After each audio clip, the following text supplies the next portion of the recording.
For this problem, we're asked to find the sine of 5 pi divided by 12 exactly using angle sum or difference. Well, notice that we're in radians here, so when we attack these, it helps us to see the special right triangles that we'll be using. That way we can calculate the trig functions easily, and we can also see how any combination we can use to make the 5 pi over 12. So, special right triangles. Now for Sanders, I usually memorize my special right triangles in terms of degrees. That's one extra step. I have to convert out of it into radians, but that's fine. So let's go ahead and look at my special right triangles.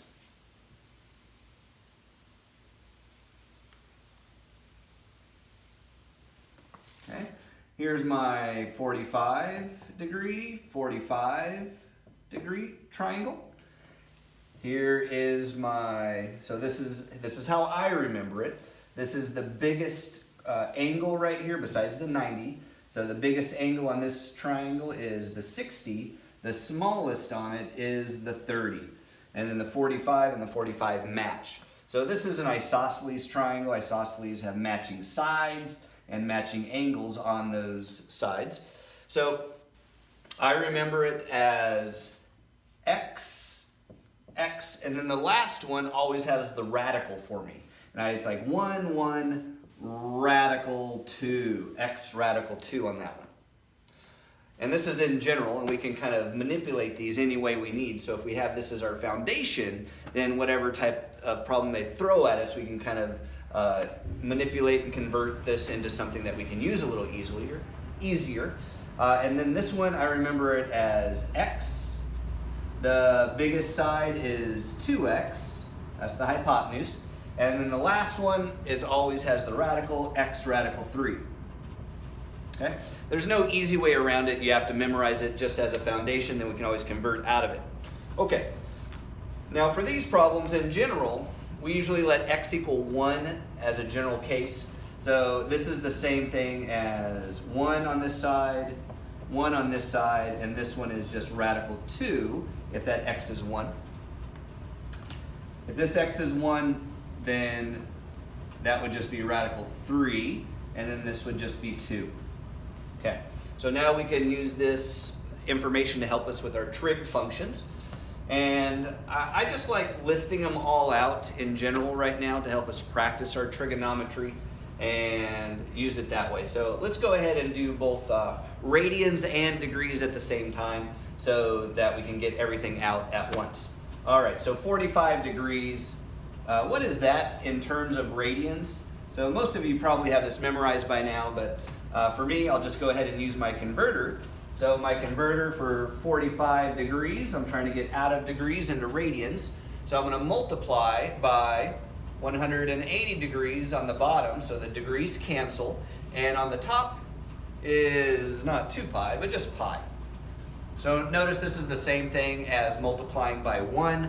Pi and 180 degrees is exactly the same. So this is multiplying by 1. All right, so the degrees cancel, and 45 goes into 180 4 times. So this reduces into pi over 4. So this is pi over 4. And this is pi over 4. All right, so we do the same thing for 60 and 30. So let's see if you can beat me to the answer. Let's do 30 first for me. And I'm getting out of degrees into radians, so same converter. And that equals 30 goes into 80, 180, 6 times, yes. 6 on the bottom, pi on the top. So that's 30 degrees, which is pi over 6. And our last one, 60 degrees,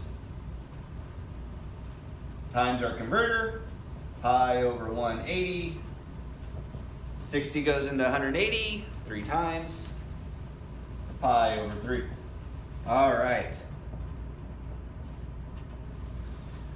I'm going to go ahead and just get all the trig functions out of the way. So this is the important thing to memorize, the special right triangle. If you can memorize both of them, more power to you, but for me, I just have that foundation. So we're just looking at mainly the three trig functions here of sine, cosine, and tangent when we do these. And then I'll go ahead and just do each one.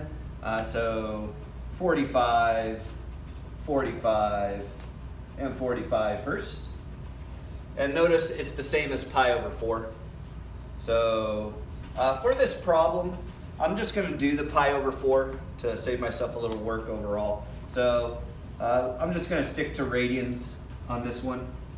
But the process is exactly the same for degrees. So let's pi over 4 first. Pi over 4, pi over 4. All right, so sine of pi over 4. So we're just focused on this one. So it doesn't matter which one you look at. I usually like looking at it from this one. Remember SOHCAHTOA? To help you out. Sine is opposite over hypotenuse. So opposite is 1 over hypotenuse is root 2. So this is 1 over root 2. Okay. Now when you have a radical in the denominator, we usually convert out of it. So let's go ahead and get rid of the radical in the bottom. We multiply by radical 2 over radical 2, and this turns into radical 2 over 2. So there's my sine of pi over 4, radical 2 over 2. And cosine of pi over 4, that's adjacent over hypotenuse. So that's equal to adjacent over hypotenuse 1 over radical 2. And we've already done all the work, so that's equal to radical 2 over 2. And then tangent of pi over 4, opposite over adjacent 1 over 1. And that's just equal to 1. That's the pi over 4. We want to do the same thing for 60 and 30. Let's go ahead and get that out of the way. So sine of 30, cosine of 30, and tangent of 30.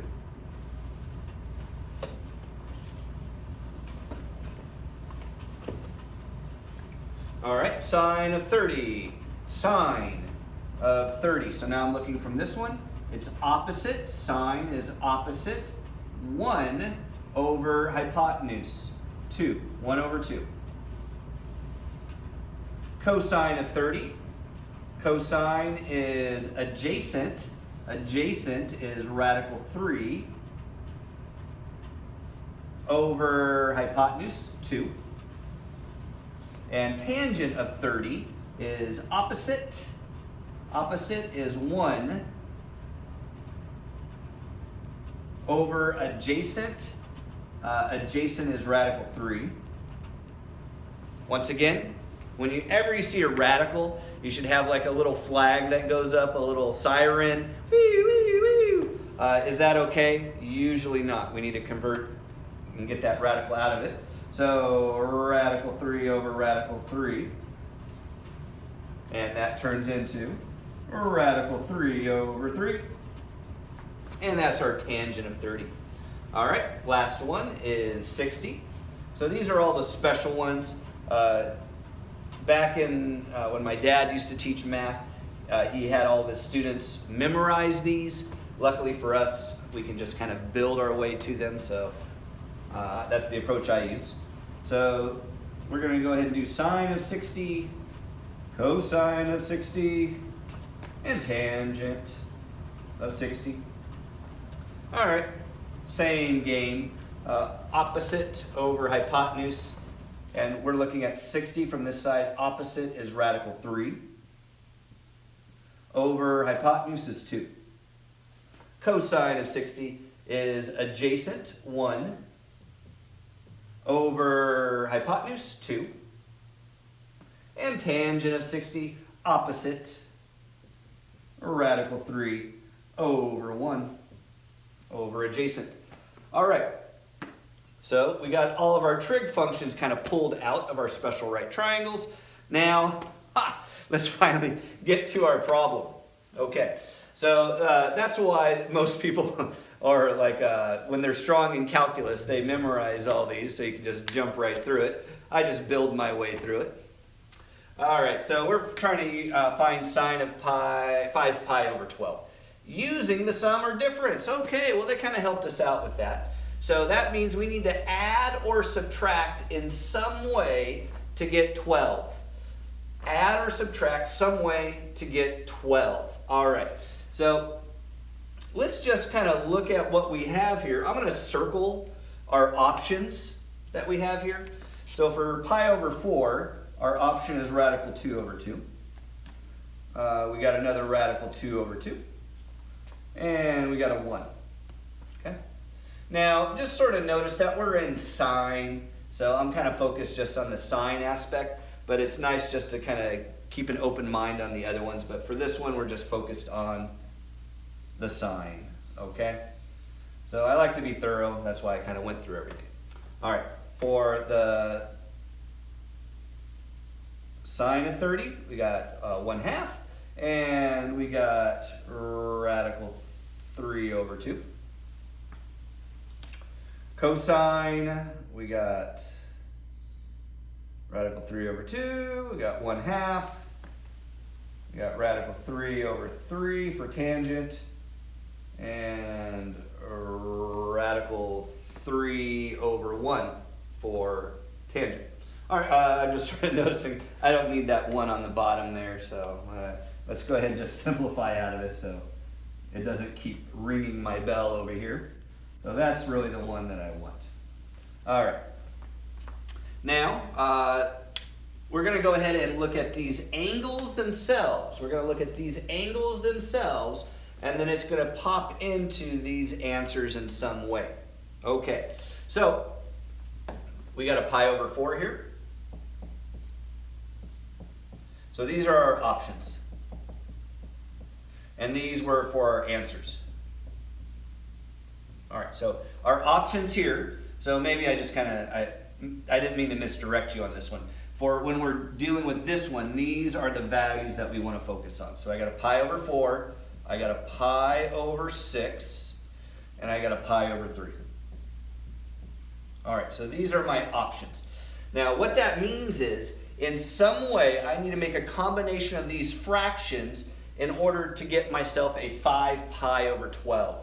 So for adding and subtracting, sum is add, of course, and difference is subtract. All right, just to remind you. Now, so if I'm adding or subtracting fractions, what do we have to have? We have to have that common denominator. So here's the big trick for how to do these problems, is you need to go ahead and convert these possibility options, convert these possible fractions into the same common denominator, and then it's going to be a little bit easier for you to work it out in your head which one it is. So pi over 4, multiply top and bottom times 3, and I get 3 pi over 12. There's that common denominator I need. Pi over 6, multiply top and bottom by 2, 2 pi over 12. And the last one, top and bottom by 4, 4 pi over 12. All right. So now the game is, let's see if I can use a different color here.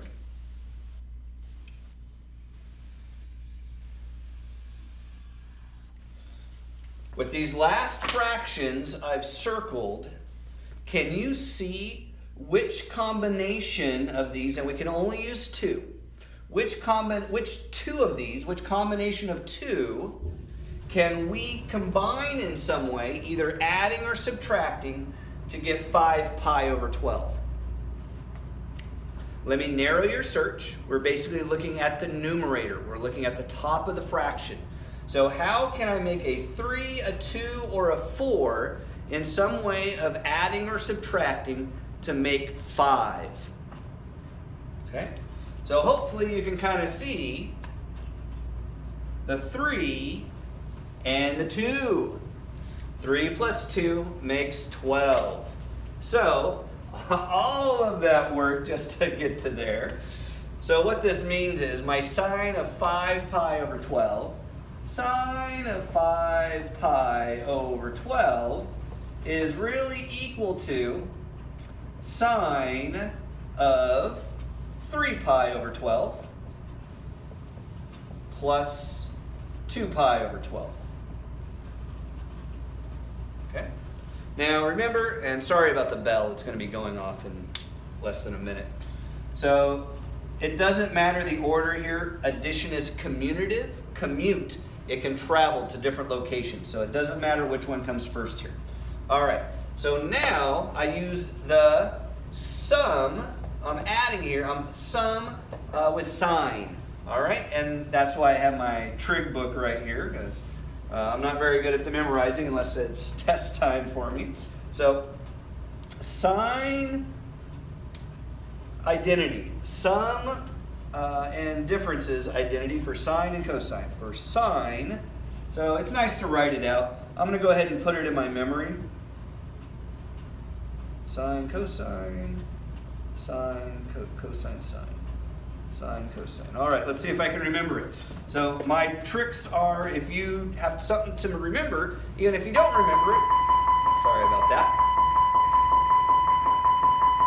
Let's see if that threw me off. Try to put it in your memory just for a second or two, and then write it out. And then just by keeping it in your memory just for a few seconds, you're really helping yourself build those connections so you can remember it easier in the future. If you just copy something down, it doesn't go in your memory at all. So be sure to at least practice putting something in your memory for a second or two at a minimum.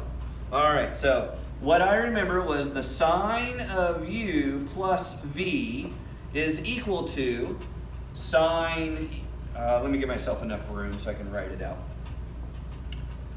Sine u cosine v plus cosine u sine v. So what I put in my memory is that when I'm adding sine, it's both of the functions, sine and cosine, and you're adding them again. So sine and cosine of one, sine and cosine of the other. And just make sure you're not repeating it. So that's why I put the u first. And let's just double check, make sure I got it right. And I wrote it down exactly how they have it. Yay! All right, so let's go ahead and finish it off. We should have everything we need now. All right, so instead of u and v, I have 3 pi over 12 and 2 pi over 12. Let's go ahead and remind ourselves, what's the 3 pi over 12 again? Did all that work. 3 pi over 12 is really pi over 4. 2 pi over 12 is really pi over 6. All right, that way I don't have to keep rewriting it over and over again.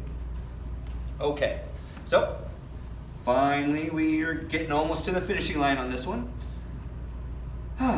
I'll just write it out one more time. Sine of 3 pi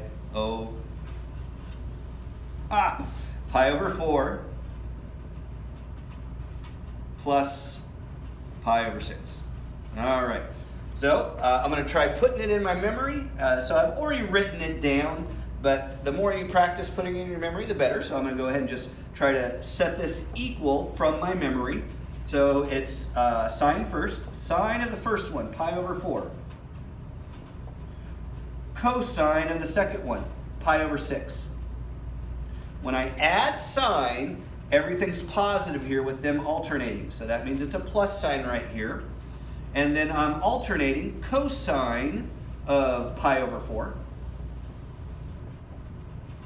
Sine of pi over 6. And now I'm feeling pretty confident about what I wrote here, so I'm not going to double check on it. I can keep flowing with it if I'm confident. All right. Hey, I've written out everything already. Oh, I thought it was only in sine. A little too quick on that one. So cosine also popped into this problem. So let's go ahead and write everything out. Here we go. Sine of pi over 4. Sine of pi over 4 is radical 2 over 2. Radical 2 over 2, sine of pi over 4. Cosine of pi over 6. Cosine of pi over 6. Let's see. Ha. I wrote it down in terms of degrees. Sanders. All right, pi over 6 is the same thing as 30. Cosine of 30 is radical 3 over 2. So this is radical 3 over 2 plus cosine of pi over 4. Cosine of pi over 4, radical 2 over 2.